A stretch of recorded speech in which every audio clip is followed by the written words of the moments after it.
going to do an honest review of the Mielle Rosemary Mint Scalp and Hair Strengthening Oil. It's infused with biotin and it encourages growth. You can use it daily, and it's for split end care and scalp treatment. So I'm just going to put a few drops on my scalp. It's wash day. It says to put in leave in and style as desired. Leave on for 10 minutes. So I'm going to put this on for 10 minutes and then I'm going to shower.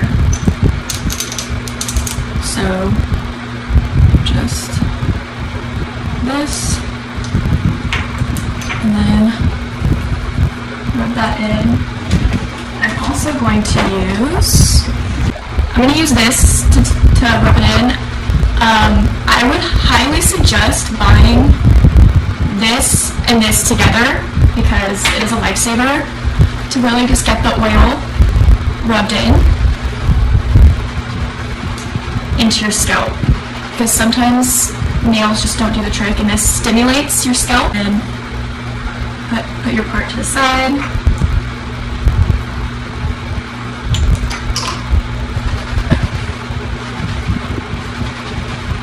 And then do the same to the other side.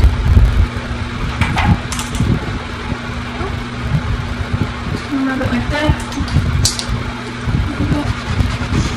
It really, really does smell great. Okay. And then I'm going to put a little bit, don't mind my wash day hair, kind of we've all been through it. I'm putting a little bit in my hand like that, rubbing it together, and just rubbing it through my ends. The consistency is a little bit thicker than other oils I've tried before, so I wouldn't suggest like putting it in your hair and then going out or trying to style it unless it's already dirty and you're going to wash it. Like, just leave it in for 10 minutes and then wash your hair.